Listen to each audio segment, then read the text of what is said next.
Hey everyone, it was the first round of the 2020 candidates tournament today, and there was an all-Chinese affair between Liren and Wang Hao. Now Ding is the obvious favourite in this game because he simply outrates Wang Hao by quite a big difference. And I think along with Caruana, Ding's one of the favourites to win the actual tournament and face Magnus in the World Championship match. And in this game, Liren is playing white, Wang Hao is playing black. So Ding plays c4, black plays e5, g3, and then knight to f6, bishop g2 and bishop c5. So already we're into a bit of a slogging match with the English opening. White plays d3 and is absolutely super solid already out the opening.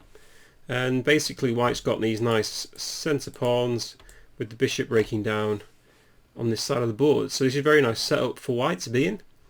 Wang Hao castled though, developing knight c3 by Liren. And here I was watching the commentary actually, and Magnus thought this move that Wang Hao played next was quite weird. Typically here, black usually plays moves like knight c6, and then white can play e3, d6, and knight g e2. And they are actually saying in the commentary that maybe black was worried about this sort of setup for white, because it is quite super solid.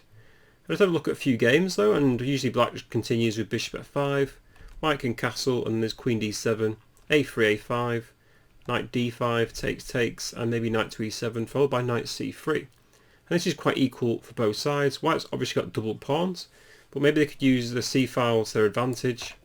Who knows, it's anyone's game pretty much in this variation. But the move that Magnus thought was weird was c6 by black.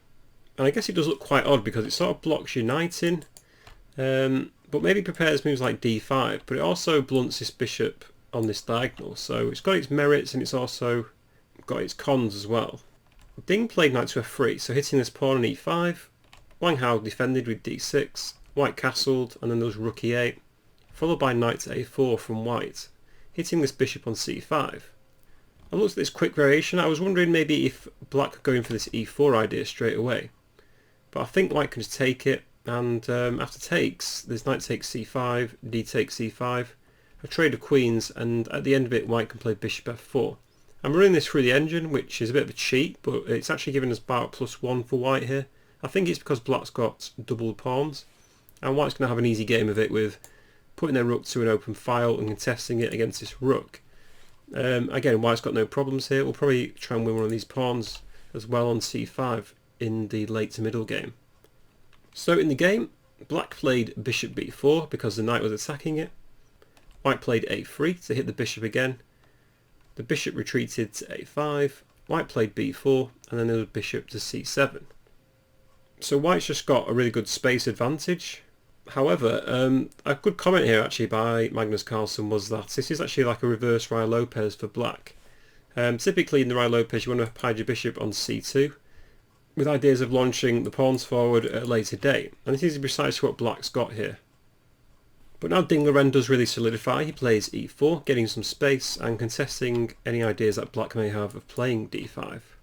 However, this move on e4 also limits this bishop, so this is actually a really bad bishop for white to have now. However, white does have a really good space advantage. And I think black plays a good move. They play a5, so contesting the queen side a bit. This is obviously a logical move that typically top grandmasters will play. Now b5 was an option to push the pawn even further, but I think after takes and knight bd7 you've got to ask the question here, what is the knight doing on a4? It's a bit of a weird piece. And it's obviously doing a good job of stopping any knight c5 ideas from black, but it's just a bit awkwardly sat there. I'm not really sure what the merits are for this piece at this particular time. But anyway, I think as black, if my opponent played b5 I'd be very happy with this. Instead though, Ding played bishop b2, developing another piece.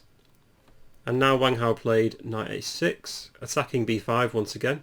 So this pretty much forces white to make a choice of either taking on a5, which I don't think is very good, and playing b5, which is what white played. Takes was played, knight c5, white captured the knight takes c5, d takes c5, and then a4. So white supporting the b5 pawn, and the plan is simple now to play knight d2 ideas, maybe knight c4 or queen c2 first, then knight c4, and jumping into this outpost. However, I think white's got a long-term weakness with this d3 pawn, and this may be something that black may be able to exploit. A variation in commentary proceeded with knight d7, queen c2 and then b6, supporting all of black's pawns. And if knight d2, like the idea we just suggested, then black can maybe go knight to f8, and if knight c4, there's two variations here. Magnus actually said f6, but I think f4 is really good, because if he takes f4, white can go e5 and unleash this devastating bishop. But in this variation, knight to e6 is satisfactory as well for black. They can actually sack a pawn here, because if white now takes this pawn off with takes, black can finish up with knight to d4. And if bishop takes, then this queen takes. And after rook a3, bishop e6, black's just sacked a pawn for some interesting counterplay. Again, this d3 pawn has a long-term weakness. And basically I think black can just start building up on the d file with these rooks, maybe just double them, triple them. And it's very hard for white to gain any progress. I think even if black managed to get a 5 in at some point as well, it could be a very interesting game. Going back though, white's just played a4. So white's got the idea of moving the knight into c4, but for this reason black plays bishop g4 to pin the knights against the queen. Ding played rook a3 to support the d3 pawn, and knight d7 was played by black, so rerouting the knight around. I think maybe knight to f8, knight to e6 is an idea for black. h3 was played by white though, kicking the bishop, which drops back to h5, maintaining the pin against the queen. And the queen moves to b1 to get off the pin, and still protecting this d3 pawn.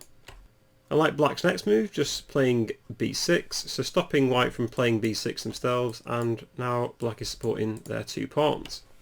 So black's got a very solid pawn structure. White moved their knight to d2, so finally it's unpinned and can jump into c4. Black moves their knight to f8, and before moving the knight, Ding actually gets rid of his terrible bishop. He plays bishop to f3, trying to trade his bad bishop for black's reasonably good bishop. If bishop takes f3 straight away, with knight takes f3, queen d7 attacking h3, king g2 f6. After knight d2, knight to e6, knight c4 and rook ad8. Again, I think this is an equal position for both sides, but I probably prefer to play black because basically all their pawns are converging on this one square, and this d3 pawn's quite weak. Obviously maybe white can reroute their knight to e3 to d5, but still, I probably prefer to play black. So maybe black could trade bishop straight away. Instead, black played queen g5, protecting the bishop. h4 was played to attack the queen retreats, and then there was queen to d1. A trade of bishops occurred, and then h5 to stop white getting any more space on the king side, and Ding offered the trade of queens with queen to f5. I think trading may have been interesting with queen takes queen and then pawn takes, but again this gives white a nice outpost for the knight to jump into e4, and this f5 pawn now limits this knight on f8 with the g6 and e6 squares covered. So maybe black didn't want to go in for that. Instead black played rook ad8, which is a more logical move I think, just gaining the open file, attacking this pawn and forcing the white rook to stay on the third rank. So there was a trade of queens with knight takes g6, the king went to g2 and black played f6. Now black's got a very solid structure, but the bishop is actually inside the pawn chain, so this limits it somewhat. However, luckily white's also got a dark squared bishop, so I guess you could call that even. White played knight c4, again getting on with their idea of pushing the knight into the outpost. Black played king f7, getting the king into the action. Bishop c1, rerouting the bishop. Rook d7, and here I think white made a terrible error, and this is where white started to go wrong. I think white should now just play knight to e3, keep it simple, keep it safe, prepare to jump into d5 or f5, and after king e6 just play a simple move like f3, and if black doubles then just play rook d1, and basically your position is quite safe as white. Even after knight to e7, bishop b2, this is an equal position for both sides. And to be honest, it's going to be very hard for black to break white's position down, and vice versa. So this game will probably end in a draw. However, Ding decided to just go for it. He played the move f4, and I think this is premature. Because in the game, what happened was Wang Hao took it with e takes f4, the bishop took it, and now knight takes f4. And after g takes f4, the position has changed somewhat. The bishop on c7 is no longer locked in. In fact, it's just hitting this f4 pawn, which could become a long-term weakness. And this is exactly what Wang Hao does. He just plays a sly move, f5. And obviously white can't take this because then we'll just lose all these double pawns. For instance, if e takes f5, there's rook e2 check. And if rook f2 just takes, and rook to d4, with black picking up the f4 pawn, and we'll probably eat up h4 and f5 at a later date.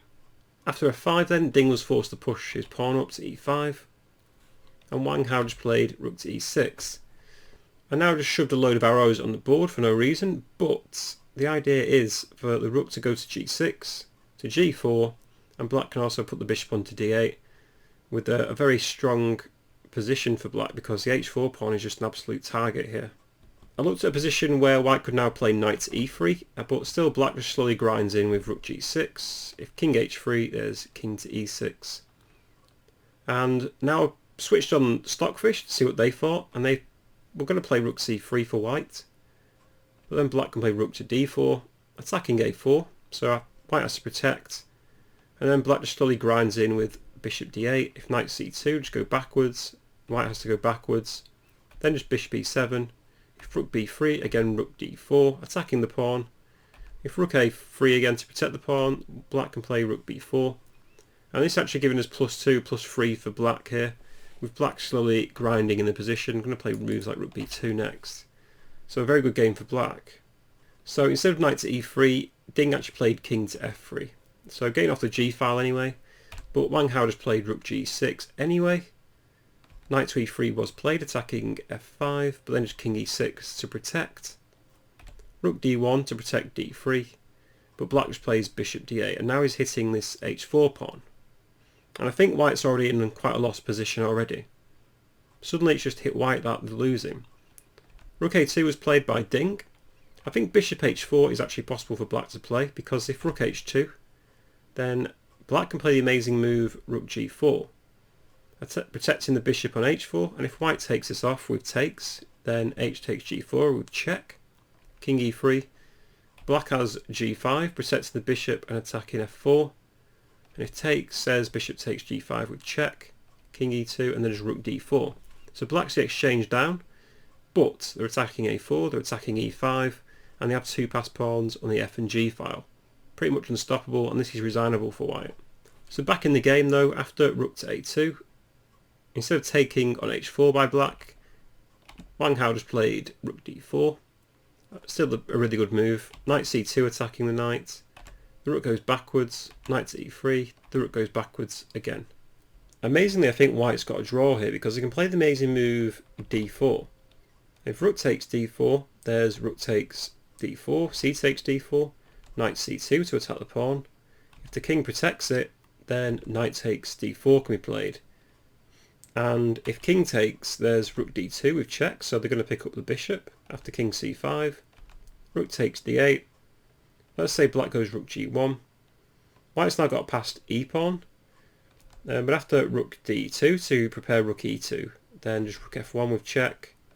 If the rook blocks, there's takes, king d5. After king e3, there's king c5. And basically there's no way for either side to make progress. Black can just go king d5, king c5 forever. There's no way for the king for white to gain entry into black's position. So yeah, playing d4 here would actually lead to a draw for white. So amazingly Ding missed a draw here. Instead he played rook to d2.